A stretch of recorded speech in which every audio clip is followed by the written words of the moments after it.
अपने साथ वहाँ से लेकर एक रूम में जाता है जहाँ एक खास तरह की मशीन होती है जिससे किसी भी इंसान के पास्ट या फ्यूचर के बारे में जाना जा सकता था। वो रिडिक को उस मशीन के अंदर जाने के लिए कहता है और रिडिक वैसा ही करता है। उसके बाद वो मशीन उसका पास्ट बता देती है कि वो एक फ्यूरियन है जो उस प्लेनेट पर बच गया था जिस प्लेनेट को लॉर्ड मार्शल ने कई साल पहले डिस्ट्रॉय किया था। ये बात जानकर लॉर्ड मार्शल सबको रिडिक को मारने का ऑर्डर देता है, पर रिडिक लॉर्ड मार्शल की सेना से लड़ता है और वहाँ से बचकर भागने लगता है, जहाँ अब उसके पीछे नेक्रोमोंगर्स की एक शिप भी लग जाती है। वो उनसे बचकर भाग ही रहा होता है कि तभी वहाँ पर टूम्स अपनी शिप लेकर आ जाता है जो नेक्रोमोंगर्स की शिप को ब्लास्ट कर देता है। रिडिक भी टूम्स के साथ वहाँ से चला जाता है क्योंकि उसे भी इस प्लेनेट से निकलना था। वो सब टूम्स की शिप में होते हैं जहाँ रिडिक को उन लोगों ने बंदी बना रखा है और टूम्स के साथी और टूम्स ये बात कर रहे होते हैं कि उन्हें रिडिक को पकड़वाने के सबसे ज्यादा पैसे कौन से प्लेनेट पर मिलेंगे, जहाँ रिडिक अपना शातिर दिमाग लगाता है और उन्हें क्रिमेटोरिया नाम के प्लेनेट का पता बताता है, जिसके बाद टूम और वो सब लोग मान जाते हैं। दरअसल क्रिमेटोरिया प्लेनेट का नाम रिडिक इसलिए लेता है क्योंकि उसे वहाँ जैक से मिलना है और वो उसे बचाना चाहता है। वो सभी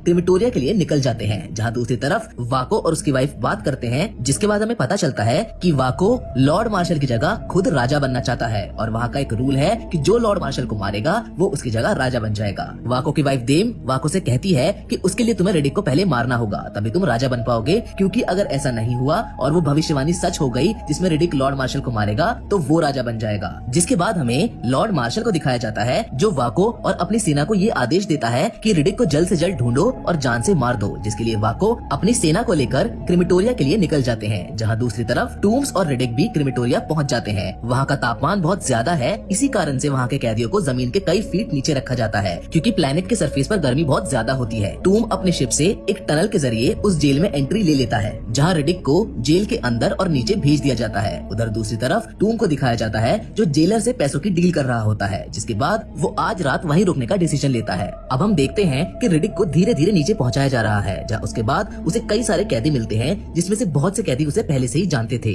इसलिए वो सब रिडिक पर हमला कर देते हैं, पर रिडिक सबको धूल चटा देता है। तभी वहाँ पर हम जैक को देखते हैं जो रिडिक को अपना असली नाम बताती है जो कि कायरा होता है। वो रिडिक से नाराज थी क्योंकि जब उसने रिडिक को ढूंढना चाहा वो उसे कहीं नहीं मिला, जहाँ रिडिक उससे बोलता है कि मैं नहीं चाहता था कि तुम मेरे जैसी बनो, इसलिए मैं तुमसे दूर चला गया था। जिसके बाद उस जेल में कुछ खतरनाक जानवरों को छोड़ दिया जाता है, जिनको देखकर सब इधर उधर भागने लगते हैं और अपनी जान बचाने लगते हैं, जिनमें से एक जानवर रिडिक के सामने आ जाता है, पर रिडिक उसकी आंखों में देखकर उसे हिप्नोटाइज कर लेता है, जिससे वो जानवर शांत हो जाता है। अब अगले दिन जेलर को पता चलता है कि रिडिक नेक्रोमोंगर्स का कैदी है और टूम्स ने भी नेक्रोमोंगर्स के एक शिप को डिस्ट्रॉय किया था, जिस वजह से वो लोग उन्हें ढूंढते हुए सीधा यहाँ आ रहे हैं। वो बोलता है कि अगर वो लोग यहाँ पहुँच गए तो हम में से कोई भी नहीं बचेगा। वो जेलर गुस्से में टूम्स के सभी साथियों को मार देता है और सारे पैसे लेकर वहाँ से भागने लगता है, क्योंकि नेक्रोमोंगर्स अब कभी भी यहाँ पर पहुँच सकते थे। रिडिक भी कुछ कैदियों के साथ मिलकर जैक को यहाँ से निकाल लेता है और टूम्स को वहीं जेल में बंद करके वहाँ से बाहर निकल जाता है, जहाँ वो प्लान बनाता है कि उन्हें जेलर से पहले शिप तक पहुँचना होगा। लेकिन यहाँ पर एक समस्या थी कि वो लोग टनल वाला रास्ता नहीं ले सकते थे,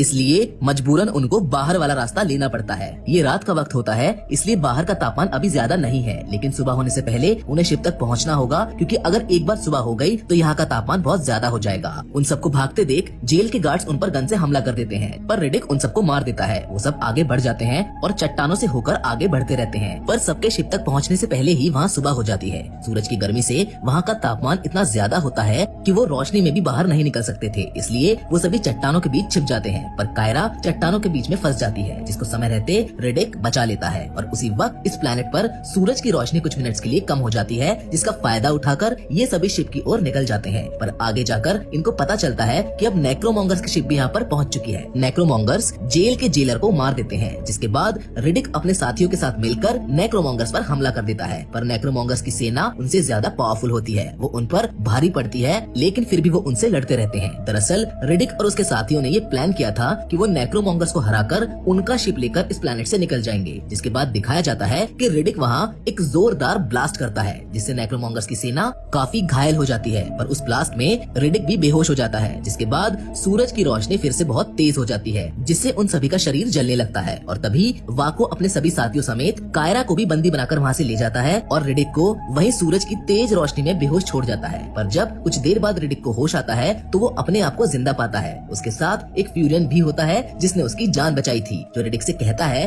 कि मैं भी तुम्हारी तरह एक फ्यूरियन हूँ, पर कई साल पहले जब लॉर्ड मार्शल ने हमारा प्लेनेट डिस्ट्रॉय कर दिया था, उसके बाद मेरे पास और कोई चारा नहीं बचा था। Like, share and subscribe and support us.